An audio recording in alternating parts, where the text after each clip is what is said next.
Not being missed is no coincidence. Do you know the most guaranteed way to completely drive someone out of your life? Make them feel that you cannot live without them. Let me tell you an even harsher truth. People don't abandon you. You push them away with your neediness, and without realizing it, you present yourself as worthless. Be honest with yourself right now. You think that the more you love, the more you sacrifice, the more you will be loved in return, don't you? But life has a ruthless mathematics. Excessive value bows its head. The more you hover over someone, the more they slip away like a wet bar of soap between your fingers. The more you chase, the more they run. The more you say, "Don't leave," the more they say, "I'm suffocating." If you are ready to learn, in the Stoic sense, what a truly missed person is like, how they look and how they think, stay with me until the end. Because after this video, all your relationships and your view of life will change. Especially after the short story in the final section, you will clearly see what you should do and what you should never do. So, do you have the courage to break this vicious cycle? If your answer is yes, then we are about to do something very strange. Together, we will stop trying to be someone who is missed. Because, according to the Stoics, a missed person is not someone who twists themselves into different shapes just to be loved by others. On the contrary, they are so deeply integrated with themselves that others desperately want to enter their gravitational field. Our goal is not to struggle to be missed. Our goal is to turn being missed into an inevitable side effect of simply being yourself. Today, we will say goodbye to that needy part of you that waits helplessly by the phone for a message. We will set out on a journey toward becoming that rare character, the one who will make those who ignored you say one day, "I wish I hadn't lost them." A journey into the 2,000-year-old ancient wisdom of the Stoics. When you watch this video to the end, you will no longer be the one chasing people, but a magnet that draws them in with nothing but your presence. If you're ready, we're starting by burning the sweet but poisonous lies that have been told to you since childhood. The law of self-sufficiency. Since childhood, you have been told a very dangerous, toxic lie through songs, movies, and novels. You are half of an apple. When you find your other half, you will be complete. Does this sound familiar?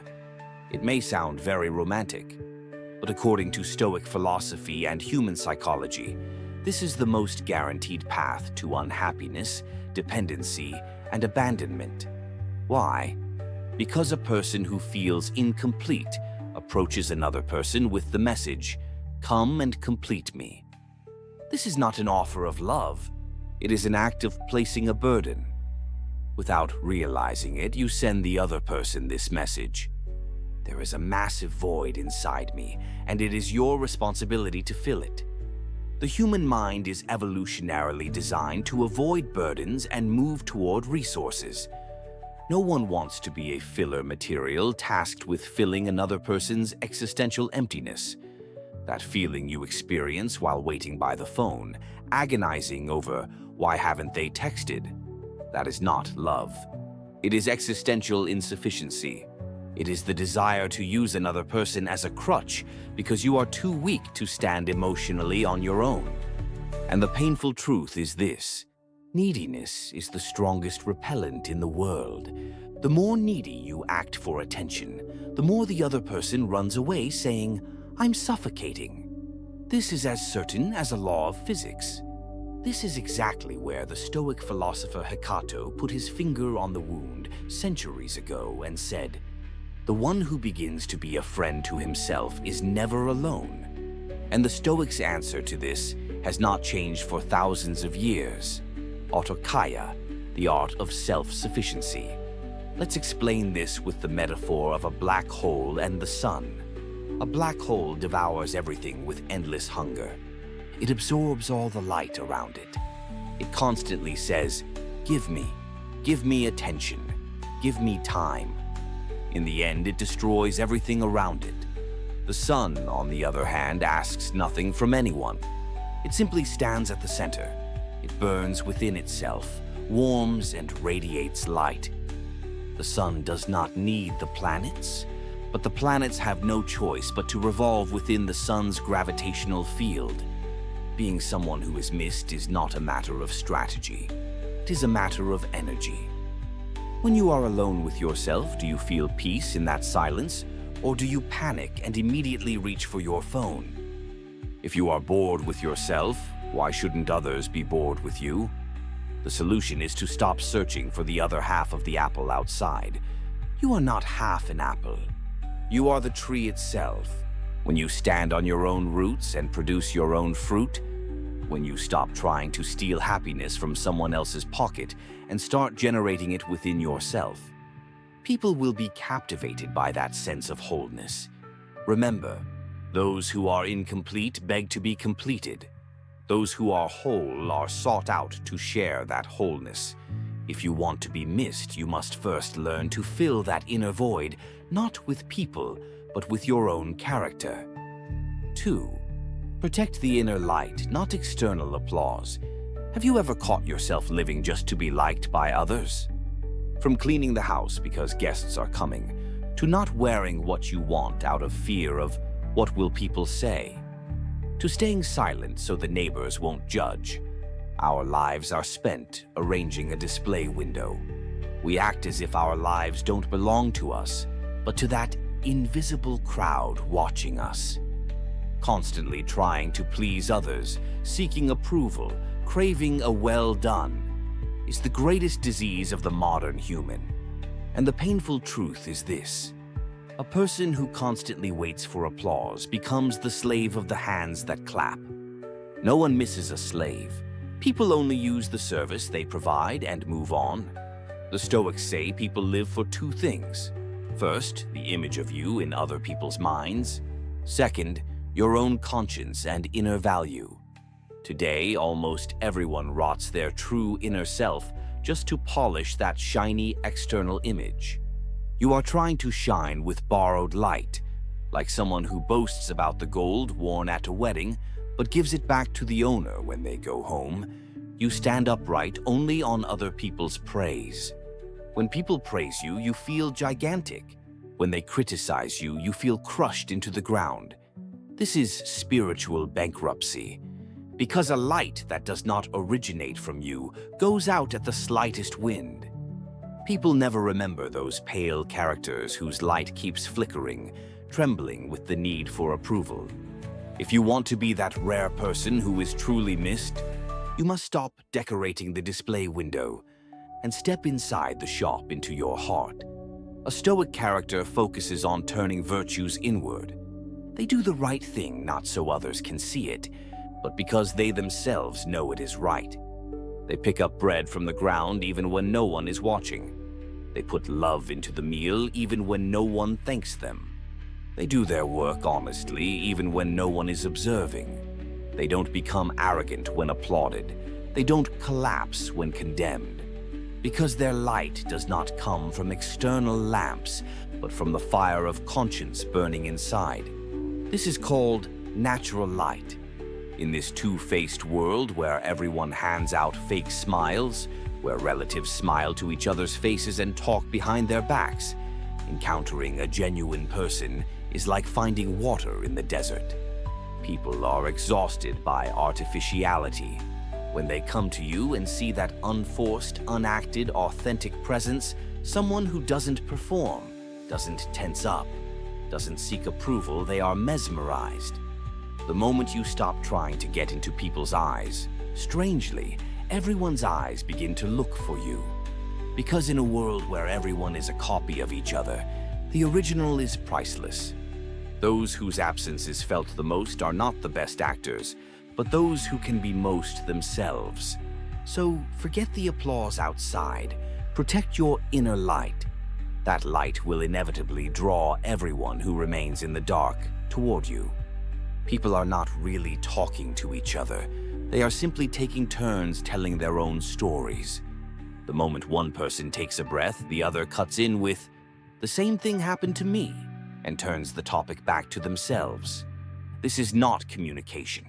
This is mutual monologue. Everyone wants to speak. Everyone wants validation. Everyone wants to polish their own ego. And within this loud chorus of me, the silent power the Stoics discovered thousands of years ago comes into play. Active listening. Have you noticed? Most people don't listen. They just wait for their turn to talk. They rehearse their response in their head, judge, or check their phone in the meantime.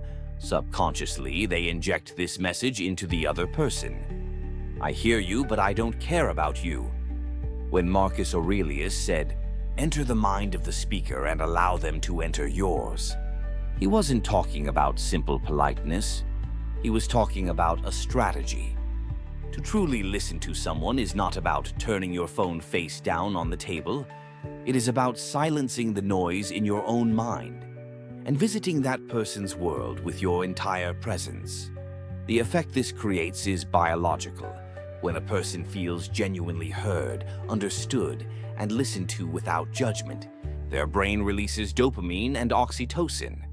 This is as addictive as a drug. In today's world, everyone is starving to talk, but no one is full of being listened to. If you become that rare mirror that gives the other person the feeling of being understood, they will be fascinated by you because they see their own reflection in you.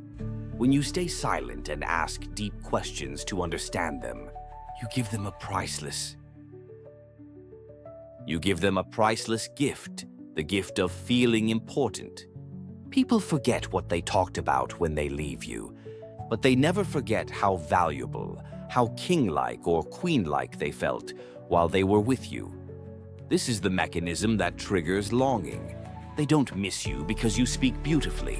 They miss you because they love themselves when they are with you, and they will always look for the director who gave them that stage you. In a noisy world, a true listener is what water is in the desert. 4. The one who waters another person's garden dries out their own soul. The greatest mental illness of our time is choosing to be a spectator in other people's lives instead of the main character in our own. When you pick up your phone, what do? Be honest. Do you spend minutes, sometimes hours, checking what that person posted, who they're with, whether they're online? If your mind is constantly occupied with the question, what are they doing right now? Then you are violating a universal law of energy. You are drying out your own garden while watering someone else's. The Stoic philosopher Seneca offers the concept of euthymia against this restless state of mind, believing you are on your own path and refusing to let your attention be scattered by the footprints of those running past you. You must understand this. It is vital. Human attention is like a spotlight. If you constantly point that light at the other person, you illuminate them. You put them on stage, and you leave yourself sitting in the dark, in the audience. And remember, no one admires someone sitting in the dark. Everyone looks at the person standing under the spotlight on the stage. But the moment you stop obsessing over what they're doing, the moment you pull that spotlight away from them and turn it toward your own life, your own work, your own body, the other person starts to feel cold. The stage light they were used to has gone out. That is the moment they begin to wonder, why aren't they watching me anymore? Think of this with the metaphor of a planet and a satellite. A planet has its own gravity, its own orbit, its own mass. Satellites only revolve around the planet. If you spend your entire day thinking about them, you are the satellite. They are the planet. Satellites are not missed. Satellites are simply taken for granted because they are always there. If you want to create gravitational pull, leave the orbit. Return to your own center. Have a cause, a passion, a purpose in your life that exists independently of that person. What makes a person most attractive is being deeply absorbed in their own world and enjoying it. Be so busy with your own life that you have no time to wonder what others are doing. And then, people will knock on your door, wanting to become part of that busy, fulfilling world of yours. 5. In a storm, everyone looks for a harbor to take shelter. Take a look around you. The world has practically turned into an open-air madhouse. From car horns in traffic to gossip in apartment buildings, from pointless arguments at home to the national agenda, everyone is like a barrel of gunpowder. People are ready to explode at the slightest spark, tense, intolerant, and constantly complaining. Modern humans react instantly and violently to every external influence, like a dry leaf blown around by the wind. So, in the middle of such chaos, such noise, do you know what the rarest, most expensive, and most attractive power you can have is? The ability to stay calm. Stoics call this ataraxia, mental unshakability. In relationships and in life, those who test you, those who want to manipulate you, or those who simply want to dump their inner chaos onto you, will unconsciously try to pull you into that storm as well. They shout at you. They accuse you. Push your buttons. Their goal is to make you fluctuate just like them, because a person who is sinking in mud wants a companion beside them. If you respond with the same anger, the same panic, or the same drama, you too become a piece of trash tossed around in the storm, and no one can survive by holding on to trash. But now think of a lighthouse. Huge waves come and crash into its body with all their strength. The storm howls, lightning flashes, but the lighthouse neither fears nor runs away, nor curses the waves. It simply stands. Its roots are deep, its light is at the top. It is the only unchanging thing in the middle of chaos. And this is the deepest need of human psychology: trust. When the person in front of you is having a crisis, when their life is falling apart, or when they attack you with anger, and they see your rock-solid, non-judgmental, unshaken stance, they feel like they have arrived at the safest place in the world. At first, your calmness may drive them crazy, but when the storm settles, the only harbor they will want to take shelter in will be you. People do not miss those who panic with them. They miss those who are strong enough to pull them out of that panic. What makes you missed is not your joy on calm days. It is the shelter you offer on stormy days. If you build a character that does not collapse with every wind, does not break at every word, and does not lose emotional control, in Stoic terms, does not lose its inner fortress, people will need you to find peace. Because in this age, there are many who make noise, but very few who give peace, and peace is addictive. 6. Using knowledge not to crush, but to cultivate. There are people around you who use what they know like a club. You know them. The moment you make a mistake, the moment you stumble, they immediately appear above you. Not to help, but to say, "Didn't I tell you?" You wouldn't be able to think of this anyway. Step aside, you can't do it. They are not there to teach. Their only concern is proving how smart they are and how inadequate you are. When you leave their presence, you feel ignorant, incompetent, and diminished. For these people, knowledge is a tool of dominance, a power struggle. But true wisdom is not shining a flashlight into the eyes of someone who is in the dark and blinding them. It is lighting their path with that flashlight and saying, "Look, you can walk safely from here."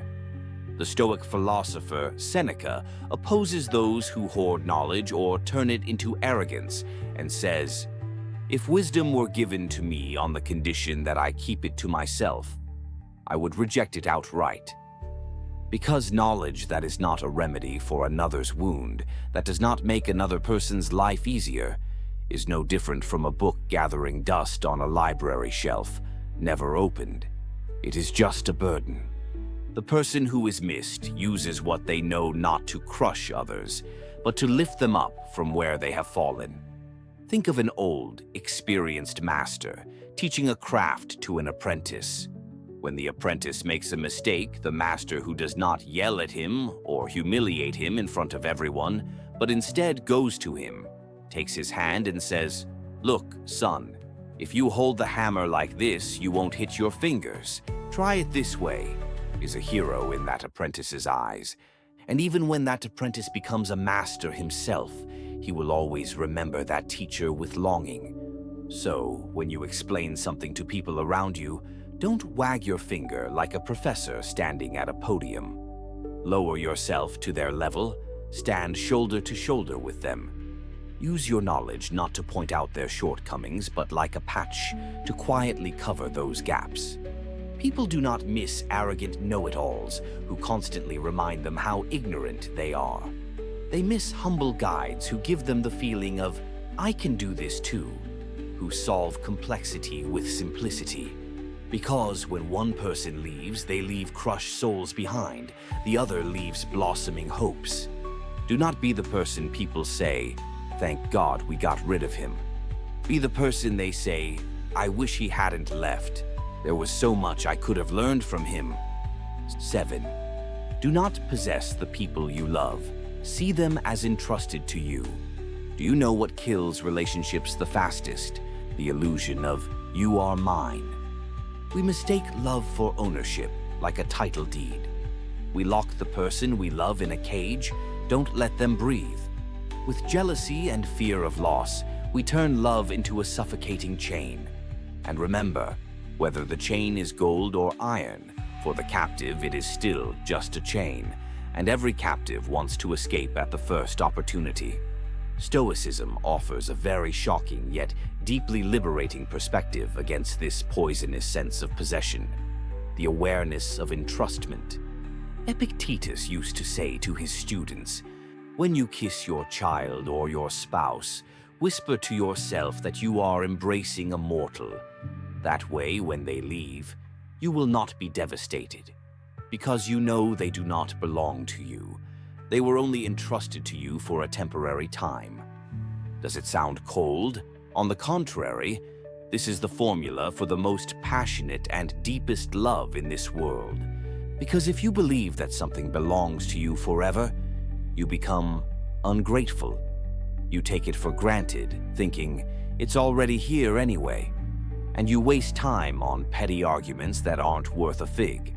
But if you feel to the core of your bones that the person in front of you is a unique trust given to you by the universe, one that can be taken back at any moment, then the chemistry of the relationship changes.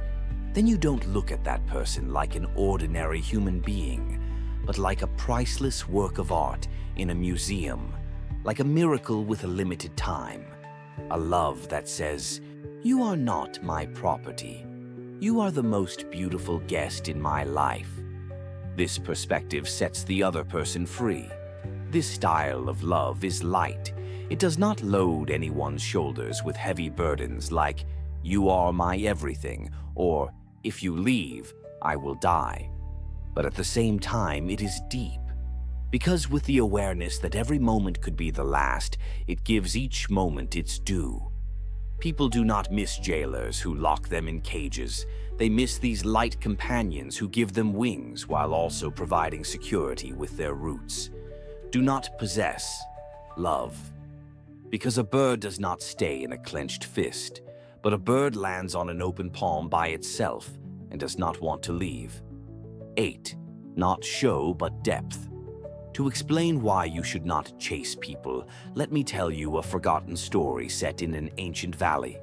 In this valley, there was a frail tree, not as majestic as the others. Migrating birds would land on the other great plane trees in the valley, but they never stopped by this tree. The tree was so hurt by this, so saddened, that whenever the wind blew, it would almost beg the birds passing by, "Please land on my branch too. Cool yourselves in my shade. Why don't you see me?" But not a single bird would turn back. With this feeling of rejection, the tree became driven. "If they don't see me," it said, "then I will force myself to be seen." And it began pulling all its energy from its roots beneath the soil and spending it only on the outside, on its branches and leaves. Its only concern was to be seen and admired. Indeed, after a while, its branches stretched out, its leaves shone, and from afar it gained a magnificent appearance. "There," it said, "now they will love me." But that night, the first harsh storm passed through the valley. Those flashy branches the tree trusted so much, the ones it had extended only to please the birds, began to crack because they had no strong roots to hold them. Since its roots were weak, it could not resist the wind and collapsed with a great crash. It became far more pitiful than before, broken and shattered. As the tree lay on the ground, struggling for life, a Stoic sage approached it. The tree tearfully told him its story, how much it wanted the birds and how it had decorated itself for them. "I did everything so they would come, but now I am destroyed," it said. The sage placed his hand on the trunk of the tree and whispered the greatest secret of life to it. "Oh, heedless tree, your mistake was not wanting the birds. Your mistake was neglecting your roots and playing with your branches so that the birds would come. If you wanted the birds to come to you, you should have reached not toward the sky, but deep into the earth. If you had strengthened your inside, your roots, your branches would have grown on their own, your fruits would have sweetened on their own. And then, without begging a single bird, they would have lined up to rest in your unshakable shade. This parable is your story. People are the birds, and you are that tree. For years you have spent your energy on the branches, your outer appearance, your image, looking good to people, impressing them. But you neglected your character, your roots. That is why, in the first storm of life, in your first abandonment, in your first crisis, you collapsed. Do you want to be missed? Stop chasing the birds. Stop calling out to them.